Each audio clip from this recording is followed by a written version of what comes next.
ఈరోజు మనం Tally ERP 9 and prime గురించి తెలుసుకుందాం. So, actually Tally ERP 9 and prime ఏమీ లేదు. మనం టాలీలో కొత్త కొత్త అప్‌డేట్స్‌ని అలా మనం ఇంక్రీజ్ చేసుకుంటూ వచ్చాం.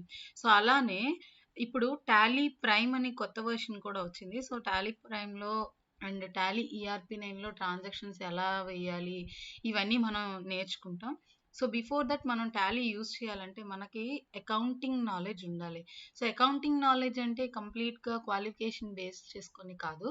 సో, అకౌంటింగ్ నాలెడ్జ్ అంటే టాలీలో ఎంట్రీస్ పోస్ట్ చేయాలి అంటే మనం ఏ టైప్ ఆఫ్ ట్రాన్సాక్షన్స్ వేయాలి, ఏ టైప్ ఆఫ్ వోచర్ తీసుకోవాలి అండ్ లెడ్జెస్ ఏం క్రియేట్ చేయాలి. సో, దేన్ని బేస్ చేసుకొని ట్రాన్సాక్షన్ పోస్ట్ చేయాలి అని చెప్పి మనకు తెలియాలంటే మనం అకౌంటింగ్ రూల్స్, ఆహ్, అకౌంటింగ్ ప్రిన్సిపల్స్ ఇవన్నీ తెలుసుకోవాలి.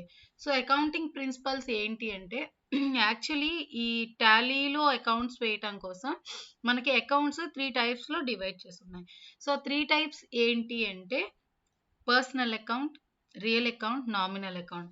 Personal account, real account, nominal account ఏంటి అసల అంటే ఫర్ ఎగ్జాంపుల్ మనం రోడ్ మీద వెళ్ళేటప్పుడు లైక్ వెహికల్ తీసుకొని వెళ్ళేటప్పుడు సిగ్నల్స్ ఎలా రెడ్ అండ్ గ్రీన్, ఆరెంజ్ ఎలా కనిపిస్తుంది? సో, ఏంటి అంటే ఈ మనం రెడ్ అంటే స్టాప్ అని చెప్పి, గ్రీన్ అంటే గో అని చెప్పి and yellow or orange slow అంటే గో స్లో అని చెప్పి చెప్తారు కదా!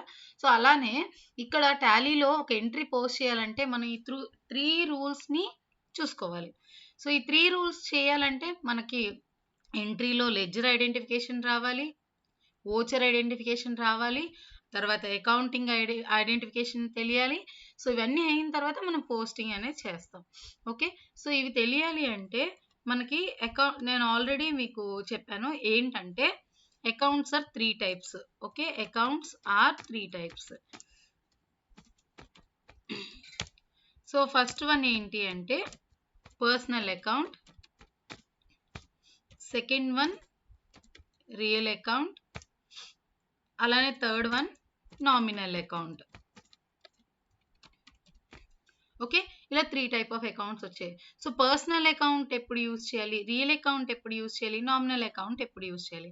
పర్సనల్ అకౌంట్ అంటే ఇప్పుడు ఫర్ ఎగ్జాంపుల్ కంపెనీలో ఇన్వెస్ట్‌మెంట్ కావాలి. ఏదైనా బిజినెస్ స్టార్ట్ చేయాలంటే మనకి ఇన్వెస్ట్‌మెంట్ అనేది ఉండాలి. Capital amount.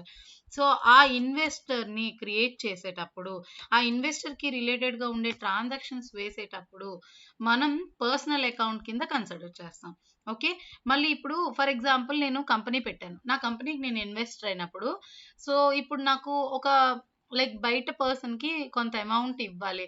లైక్ నేను అతని దగ్గర పర్చేస్ చేయడమో, లేకపోతే సాలరీ పే చేయడమో ఏదో ఒకటి. ఇప్పుడు తన నేమ్ వచ్చింది కదా అని చెప్పి తను ఇన్వెస్టర్ అవ్వరు.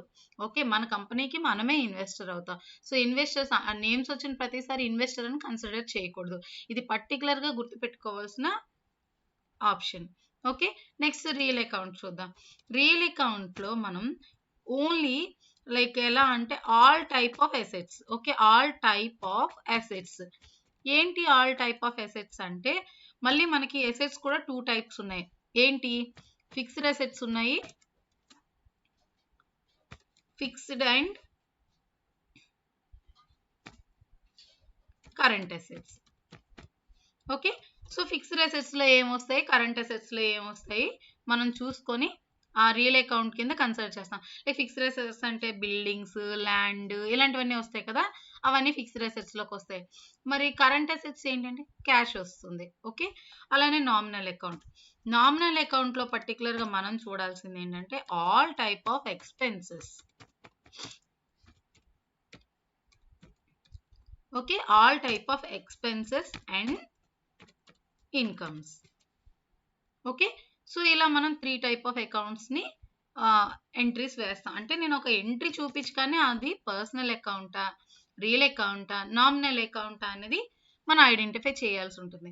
ఐడెంటిఫై చేసిన తర్వాత ఏం చేయాలి అంటే మనం అకౌంటింగ్ రూల్ అప్లై చేస్తాం. అకౌంటింగ్ రూల్ అప్లై చేస్తాం. ఈ అకౌంటింగ్ రూల్ ఏంటి అంటే పర్సనల్ అకౌంట్‌కి ఒక రూల్ ఉంటుంది. రియల్ అకౌంట్‌కి ఒక రూల్ ఉంటుంది. నామినల్ అకౌంట్‌కి ఒక రూల్ ఉంటుంది. సో, ఈ రూల్ అప్లై చేయాలంటే మనం ఎంట్రీస్ వేసేటప్పుడు 2 ఆస్పెక్ట్స్ని మెయింటైన్ చేయాలి. అవి ఏంటి అంటే debit and credit. Okay, debit and credit అనే ఆస్పెక్ట్స్ని మనం యూజ్ చేయాలి. సో దీన్ని బేస్ చేసుకుని అకౌంటింగ్ రూల్ అప్లై చేస్తాం. ఫస్ట్ వన్ ఉందనుకోండి, పర్సనల్ అకౌంట్. పర్సనల్ అకౌంట్లో రూల్ ఏంటి అంటే డెబిట్కి ఇచ్చే రూల్ డెబిట్, ఫస్ట్ డెబిటే వస్తుంది. డెబిట్ ద రిసీవర్, ఎవరైతే ఇన్వెస్టర్ ఉంటారో వాళ్ళు కదా receiver. So debit the receiver, అలానే credit the giver. So situation base చేసుకొని రిసీవర్ని డెబిట్ చేయాలి అండ్ గివర్ని క్రెడిట్ చేయాలన్నమాట. ఇది పర్సనల్ అకౌంట్ రూల్. అలానే రియల్ అకౌంట్కి కూడా రూల్ ఉంటుంది. Real account, so real account rule ఏంటి అంటే డెబిట్ వాట్ కమ్స్ ఇన్, అంటే which asset coming inside of the company that should be debit. Okay, so debit what comes in. అలానే credit what goes out, ఏ asset అయితే కంపెనీలో నుంచి బయటకు వెళ్ళిపోతుందో okay దాన్ని మనం క్రెడిట్ చేయాలి.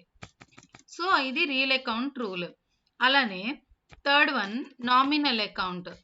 నామినల్ అకౌంట్ చూసుకుంటే నామినల్ అకౌంట్కి కూడా రూల్ ఉంది. సో దీని రూల్ చూస్తే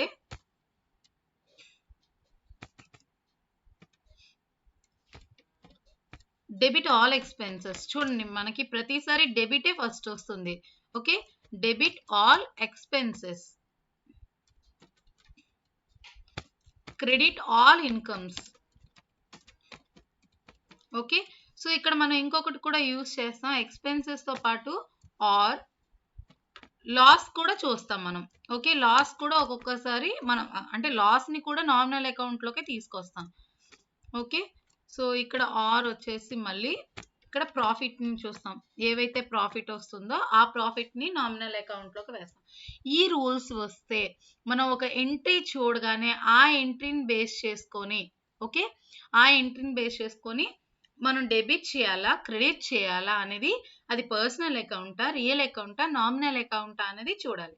ఓకే, సో ఇది అకౌంటింగ్ అంటే మనకి ఫస్ట్ మాన్యువల్గా తెలియాల్సినవి ఇవి. ఓకే, దీని తర్వాత మనం టాలీలో కంపెనీ క్రియేషన్ ఎలా చేయాలి, లెడ్జర్ అంటే ఏంటి, లెడ్జర్ క్రియేషన్ ఎలా చేయాలి అనేది నేర్చుకుందాం. ఓకే, సో ఇది మన ఇంట్రడక్షన్ పార్ట్. ఓకే.